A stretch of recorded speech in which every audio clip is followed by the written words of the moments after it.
500 1000 की बाजी दुनिया पर भारी। 500 और 1000 की नोट।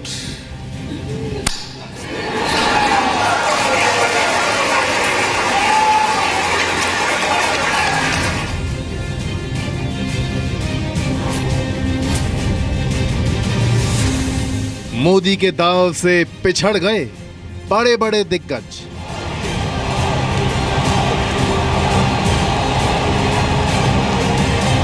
ये ठीक है कि आप 54 से आगे चल नहीं पाते।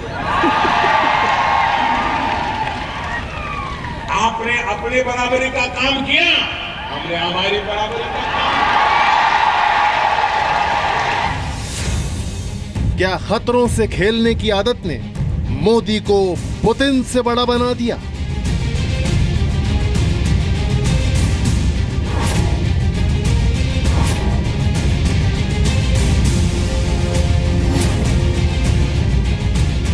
जब हमारे सेना के बहादुर जवानों ने सर्जिकल स्ट्राइक किया,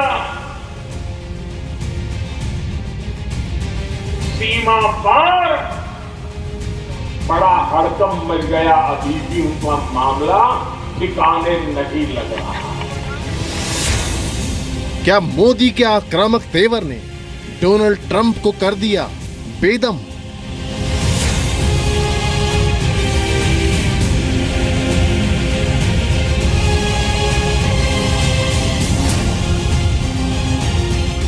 कुछ लोग अगर ये मानते हो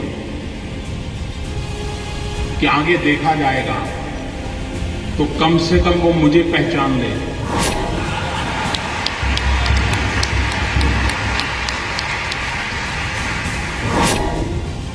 देश आजाद हुआ तब से अब तक का आपका कच्चा चिट्ठा मैं खोल दूंगा।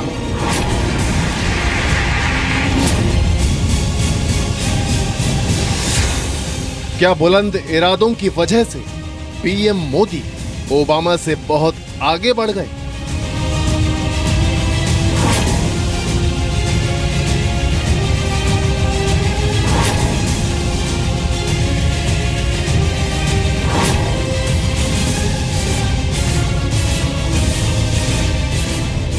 भाइयों बहनों, मैंने सिर्फ देश से 50 दिन मांगे हैं। 50 दिन। 30 दिसंबर तक मुझे मौका दीजिए मेरे भाई। अगर 30 दिसंबर के बाद कोई मेरी कमी रह जाए, कोई मेरी गलती निकल जाए, कोई मेरा गलत इरादा निकल जाए, आप जिस चौराहे में मुझे खड़ा करेंगे, मैं खड़ा होकर के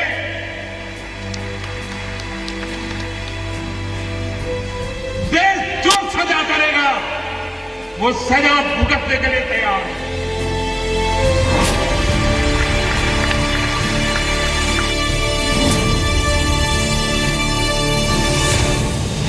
आज हम आपको दुनिया की उस रेस के बारे में बताने जा रहे हैं जहां ना सिर्फ Donald Trump, Barack Obama, Vladimir Putin, बल्कि पाकिस्तान के दोस्त चीन के राष्ट्रपति शी जिनपिंग भी पीएम मोदी से कोसों पीछे छूट गए।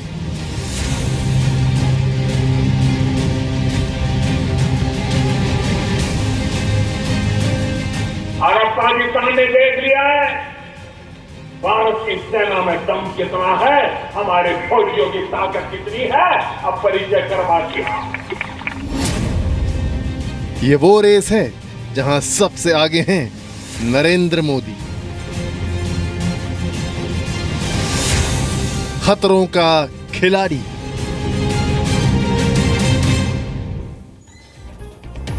दुनिया की हर रेस वही जीतता है जो सही मायने में खतरों का खिलाड़ी होता है।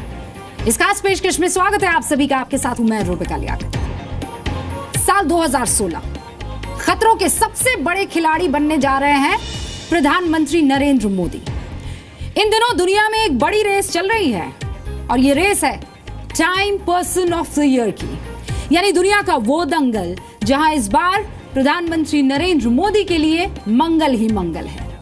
अमेरिका की प्रतिष्ठित मैगजीन टाइम की ओर से हो रहे time person of the year की रेस में डोनाल्ड ट्रंप और पुतिन जैसे धुरंधर पीएम मोदी के सामने धूल चाट रहे हैं। देखिए आप।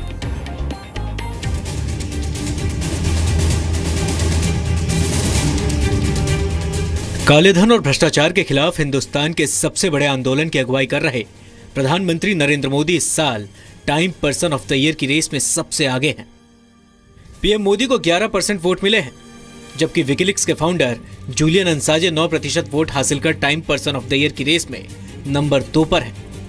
व्लादिमीर पुतिन और डोनाल्ड ट्रंप 8% वोट के साथ संयुक्त रूप से तीसरे नंबर पर चल रहे हैं।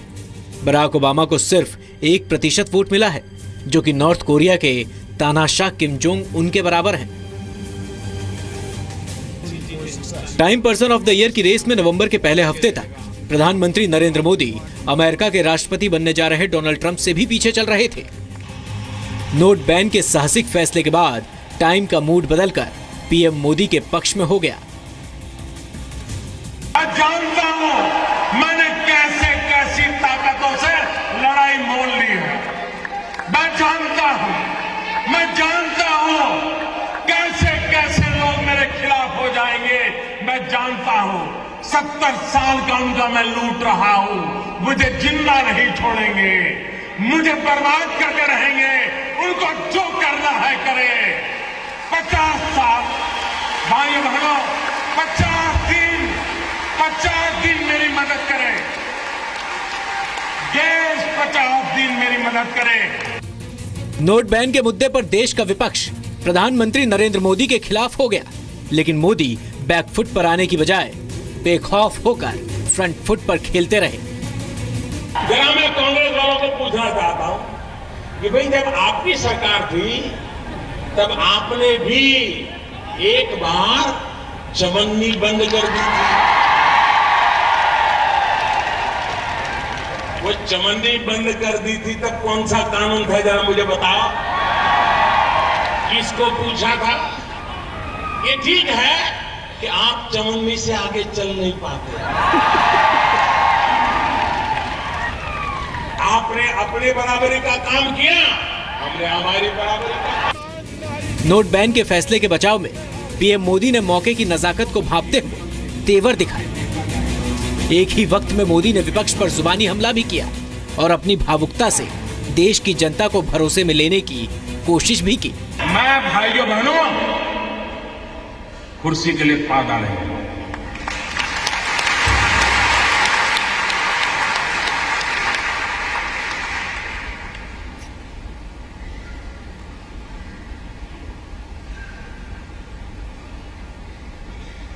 मेरे देशवासियों, मैंने गर्व, परिवार,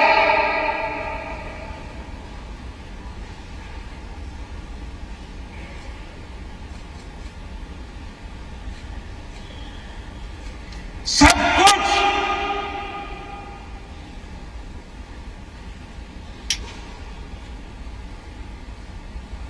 देश के लिए छोड़ा है।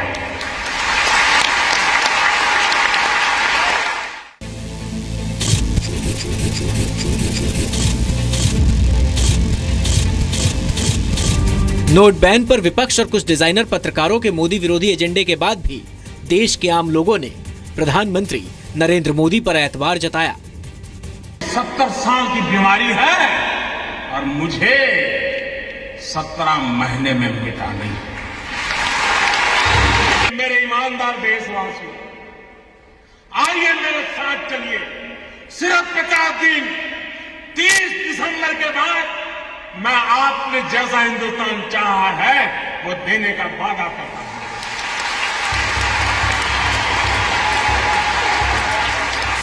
नोट बैन जैसे साहसिक कदम का असर ये हुआ कि विश्व मंच पर पीएम मोदी की लोकप्रियता में जबरदस्त उछाल आने लगा, जिसका नतीजा गुरुवार को time person of the year के लिए चल रही वोटिंग रिपोर्ट में दिखा। Time person of the year के लिए वोटिंग 4 दिसंबर तक चलेगी और 7 दिसंबर को विजेता की घोषणा की जाएगी। ब्यूरो रिपोर्ट, जी मीडिया। ऐसे वक्त में जब देश का विपक्ष और कुछ डिजाइनर पत्रकार पीएम मोदी के नोट बैन के फैसले का विरोध कर रहे हैं, तब अमेरिका और चीन समेत दुनिया के बड़े बड़े देशों में पीएम मोदी का डंका बज रहा है। यहां तक कि चीन भी अब तो कह रहा है कि पीएम मोदी खतरों के खिलाड़ी है। बिल्कुल यही बात। नोट बैन के बाद चीन के सरकारी अखबार ग्लोबल मीडिया ने पीएम मोदी को भ्रष्टाचार के खिलाफ लड़ाई के लिए शी जिनपिंग से सीख लेने की नसीहत दी थी। याद कीजिए, आपको रिपोर्ट में आगे दिखेगा। लेकिन आज चीन के उसी अखबार ने लिखा है कि मोदी का फैसला बेहद बोल्ड है और शी जिनपिंग को इससे सबक लेना चाहिए।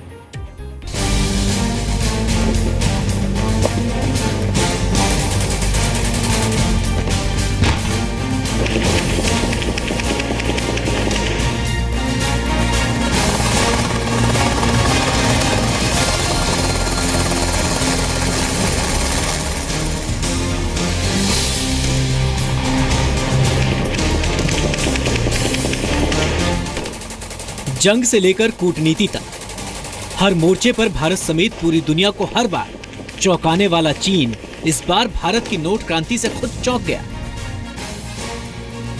चीन के सरकारी अखबार ग्लोबल मीडिया ने लिखा है, भारत में 500 और 1000 के नोट को बैन करने का फैसला हैरतअंगेज और बहादुरी भरा कदम है। पीएम मोदी का यह कदम भारत में भ्रष्टाचार को खत्म करने के लिए है। नोट बैन का असर क्या होगा, इससे चीन को सबक लेना चाहिए। लेकिन ये एंड नहीं है, ये पूर्ण विराम नहीं है। मैं हाथ खुल करके कहता हूं, ये पूर्ण विराम नहीं है। देश में भ्रष्टाचार, बेईमानी बंद करने के लिए मेरे दिमाग में और भी कई प्रोजेक्ट चल रहे हैं।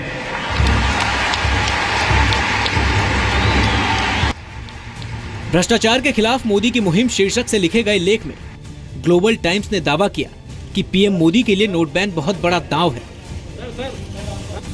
ये वही ग्लोबल टाइम्स है जिसने कुछ दिनों पहले भ्रष्टाचार से निपटने के लिए पीएम मोदी को जिनपिंग से सीखने की नसीहत दी थी। नोट बैन के फैसले के लिए पीएम मोदी की तारीफ दुनिया के कई देशों में हो रही है।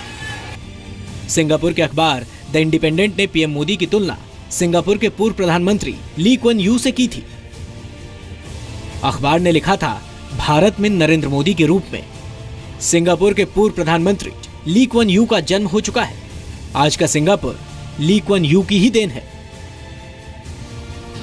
I can tell you that when I met the SIA pilots, I didn't meet them on TV. I met them face to face. So 5 feet across the table so they can see me and see whether I'm still vigorous, able to campaign and take them on, whether it's worth taking me on.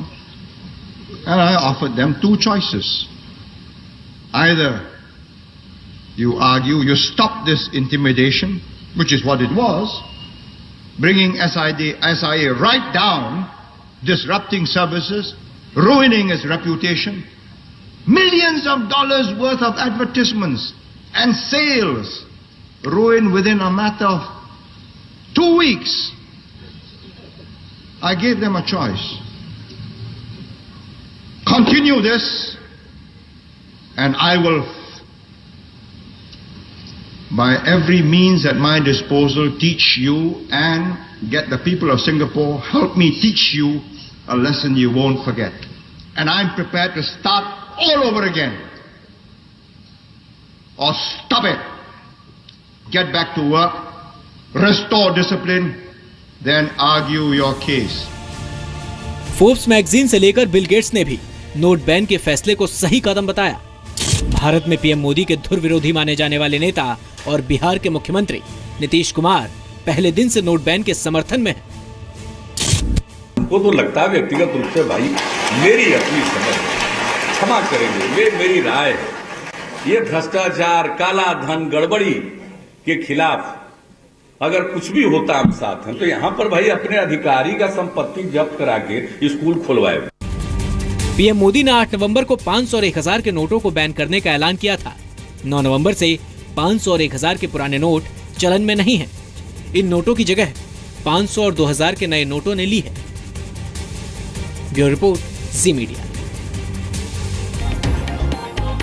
दुनिया कह रही है कि खतरों के खिलाड़ी है, चीन भी कह रहा है कि खतरों के खिलाड़ी है, और हम यहां पर बहस में उलझे।